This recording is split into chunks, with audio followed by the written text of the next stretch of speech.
friends. I was just starting this video and I have a friend that wanted to come join us. You see her, little ladybug? That was perfect timing right there. Whoops, I don't know where she went. Hopefully not my shirt. Okay, interesting intro to a video. I hadn't actually even planned on doing this video, but I was sitting outside reading, listening to a book actually, and just thought, I need to meander out there and see what's going on. We've had a lot of rain the last few days. I just haven't really been out here I've kind of checked on things, but not really, just done a real thorough look. And part of that's because I'm just kind of letting myself be a little more hands-off this year, and part of it's just the energy to be out here. But man, this place looks amazing. Part of it is just because I'm letting it be a more wild garden this year, and I kind of like it. It's kind of fun. I'm letting a lot of, like I've said in past videos, volunteer things, just kind of volunteer where they volunteer, and I'll remove them if they're getting in the way of something I really want to grow. I'm letting my mint completely take over this bed over here because it's not really impeding the growth, I don't think, of these brassicas and the garlic in there. So I'm letting the mint take over. I'm letting the cilantro flower and go to seed, and the radishes, and I don't know, it's kind of a really, to me, a very poetic and whimsical garden this year. And actually, I think it's going to end up being a lot easier to tend than last year, which is what I need. And so, these brassicas are getting huge. They're starting to get a little bit of caterpillar damage. So I just plucked off a bunch of caterpillars and fed them to the chickens. And I'm going to try to come out here with some Monterey BT tonight and spray them because I don't want to lose them. They're huge and they look great.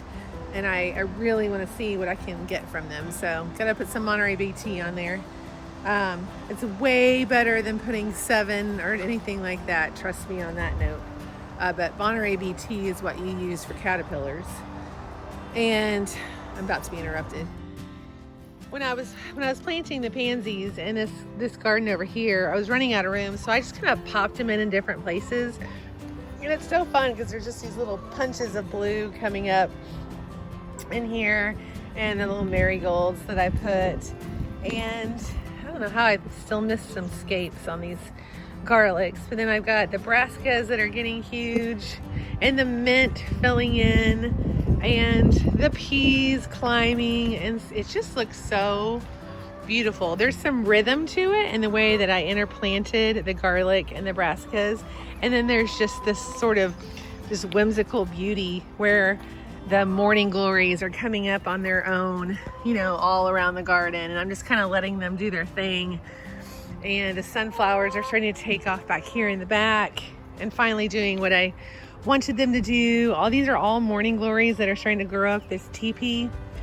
And I don't know, it's just so pretty.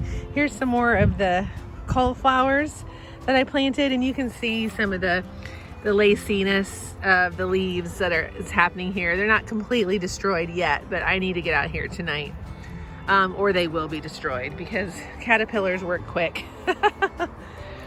And I've got all this other mint coming in back here, but I've got beans and peas that are finally starting to vine down here on these trellises, so they'll do their thing.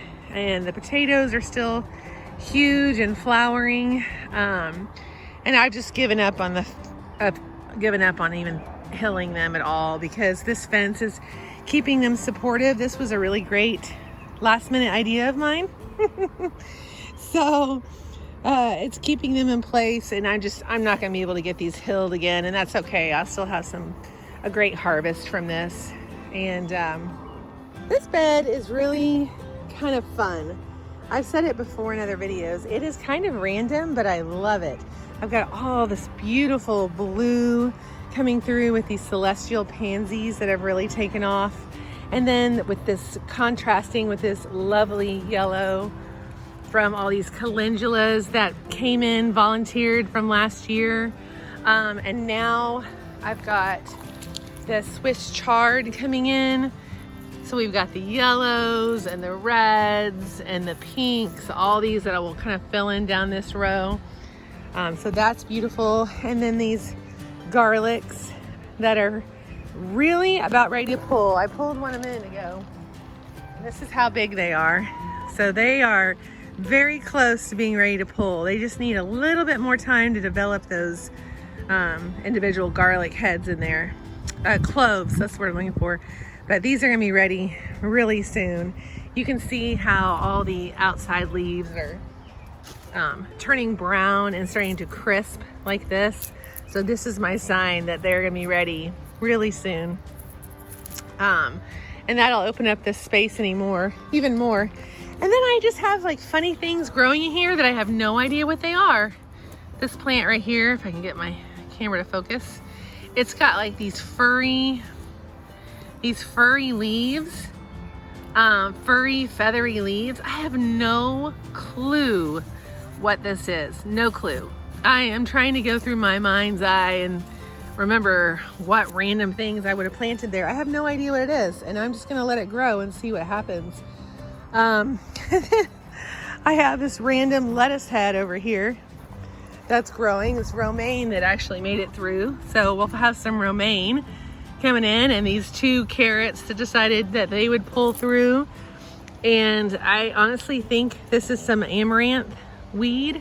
I don't remember. I'm gonna have to do my little plant identifier thing. And then I've got onions that I planted, interplanted in here, really starting to take off. But it's just such a cool bed.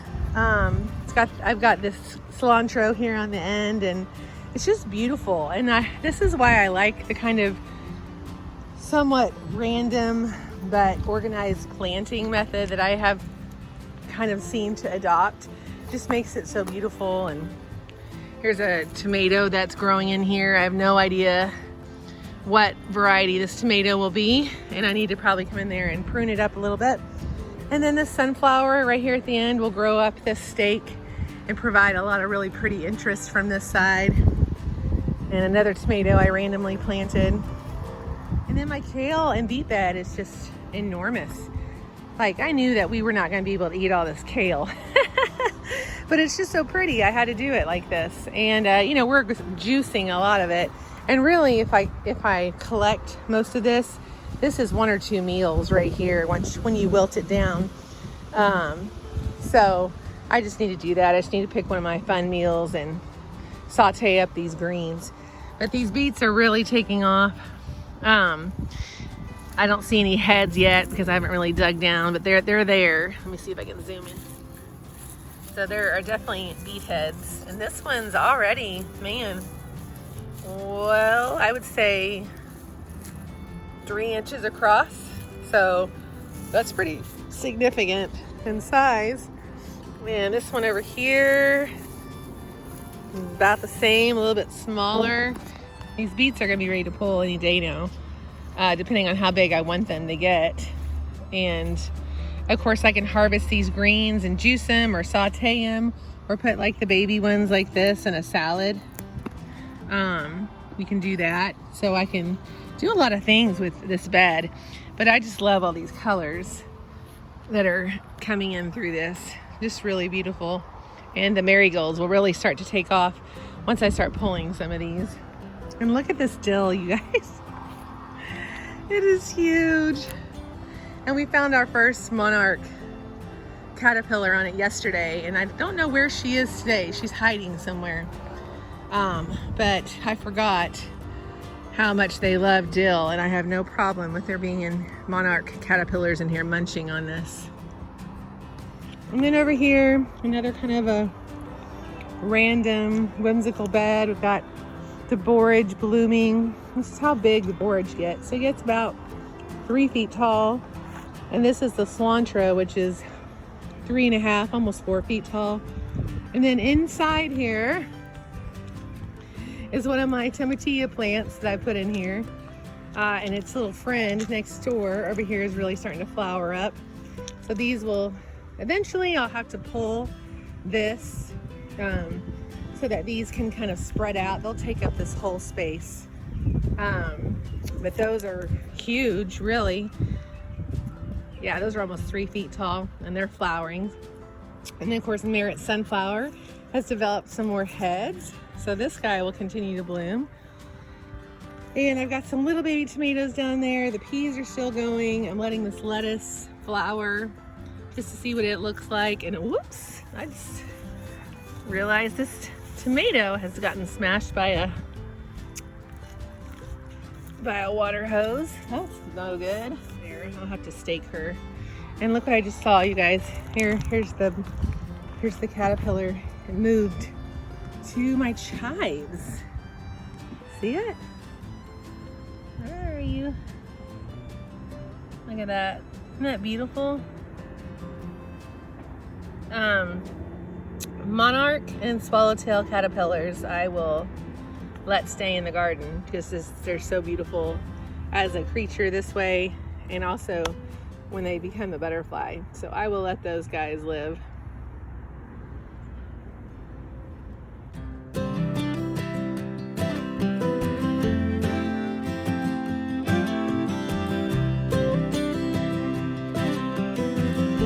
Look down Tomato Alley. They are all finally about to all be staked. So we're all about 2.5 feet tall now, and this Mexico midget is still the all-star of the group. So the tomatoes are filling in. I actually saw some fruit on my Pompeii Roma tomato down here. Oh, where are you? Right there. So that's cool to see. Those are fruiting early. And I've got lots of flowers. Here's some flowers here on this one. I gotta show you this variegated painted lady. Isn't that beautiful? I just don't know if you can really see on the screen, but this is such a pretty plant. And it really stands out among all this green. And yes, there's some fruit down here on this one too. Right in there. I don't want to knock it off. So all these tomatoes are really coming around.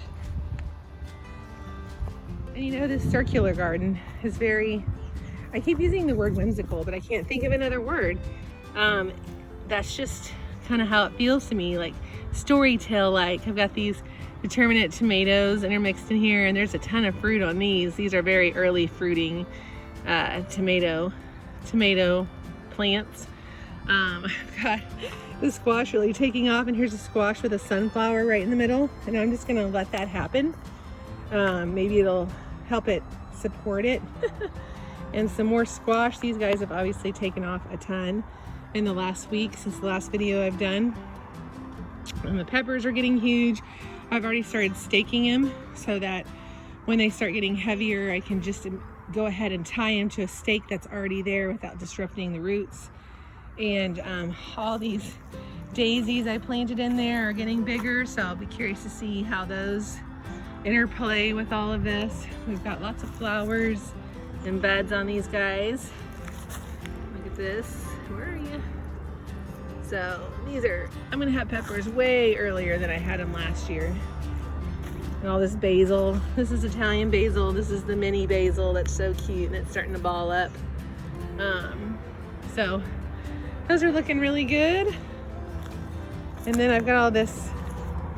See, here's just another thing. This is so funny. I transplanted this oregano. I had oregano and mint over here on this fence last year. So I took it out and put it here in the middle. And what's funny is I managed to get some mint with it, and I didn't mean to. I thought I was just getting the oregano. So now I have this mixture of oregano and mint in here, which is really funny and pretty. Amongst the sage, which is flowered and is filling in, and then the yarrow with their beautiful pink flowers. And then I've got this rhubarb that's really started to take off, and I can't wait to get in here and cut some of this and make some rhubarb pie or jam or who knows what. And then all these nasturtiums that are starting to take off here on the edges. That'll be beautiful when those start blooming. So, oh yeah, back here, all these zucchinis, eggplant, artichoke, sunflowers, artichoke, more zucchini, flowers, I can't remember what they are here. Some aster, sunflowers. This is just a mixture of all different kinds of flowers and vegetables. And these hollyhocks are hopefully going to take off here any day now and grow up these stakes. So this is it's just fun to see how this develops. And I'm glad I made the decision. Look at all these cosmos, zinnias, and this is patty pan squash, and there's my cantaloupe finally taking off, and my watermelon.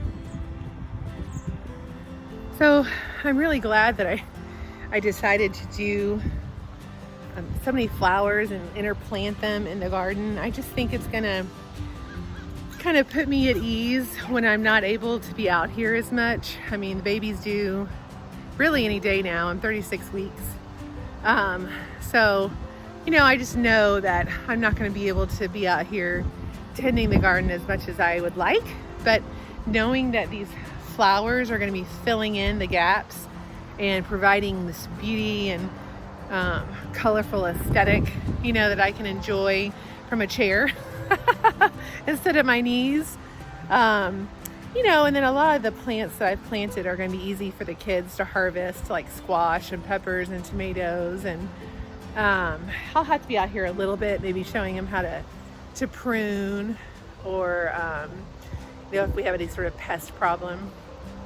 But it's just going to be a different gardening year. But I just love the whimsy of all of this, and I highly recommend it. It's not your kind of standard planting, but it just provides so much interest and color, and it kind of lifts the burden of having this perfect, you know, straight line garden. If you could see from my vantage point just how beautiful all this is, you're welcome to come over anytime. It's just lovely. It really is.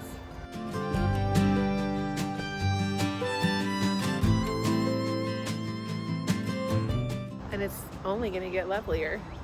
So that's what's going on here. I still need to show you guys my pruning technique for the tomatoes. Right now there's not any significant pruning to do, but when there is, I'll make a video that shows you kind of how I keep it to one stalk. I can just show you quickly like I have in other videos, just so you have an idea. Since I'm sure your tomatoes are taking off too, especially if you're down south in Oklahoma and Texas. But then I'm just gonna show you my wildflower garden up front and close this guy out. So this is my Mexico midget cherry tomato that's doing awesome. You can see it's really starting to put out its fruit here. Yay. And what I've done is I just continue to prune off these lower branches as it gets bigger. So I need to take this one off here, and this one, and these will all eventually come off until I get up to this fruit. And what that does, it allows for airflow between these plants. They're gonna have pretty good airflow anyway, just because of the way I placed them and spaced them. But it just helps with the health of the plant, especially these lower leaves, and protecting them from any sort of backsplash from rain or water.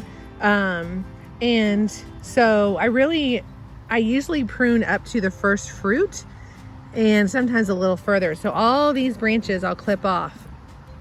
And then the other thing that I really am try to stay vigilant on are any of the suckers that grow in the elbow of the plant. So you got these main branches coming out here. You have your fruiting branches, and then you'll have these little suckers that grow right here in the elbow that will eventually become another main stalk like this. So let me show you right here. This is actually the main stalk right here that's curving under and going under this pole right here. And this happened just because of the way I staked it.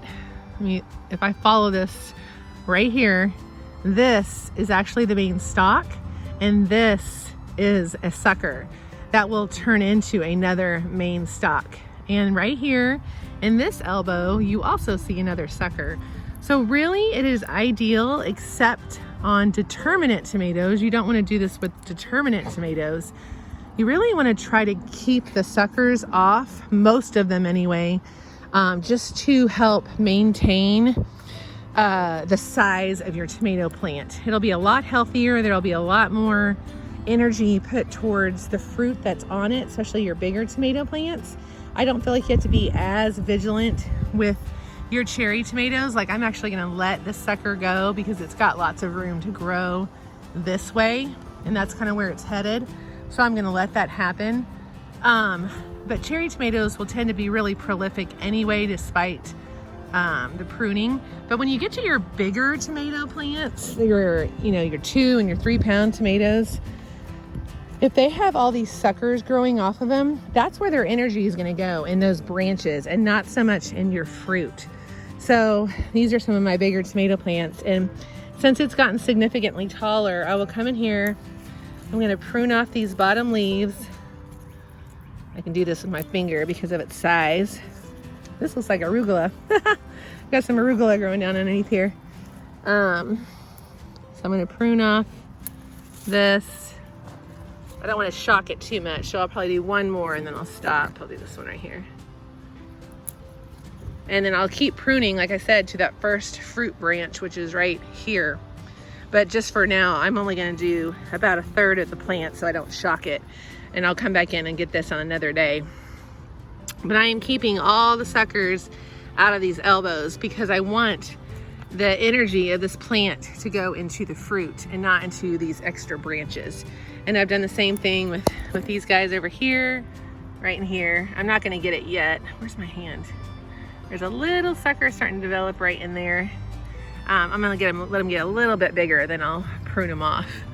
But again, that just helps with maintenance. It helps with the maintenance of your tomato plants, that doesn't feel so overwhelming.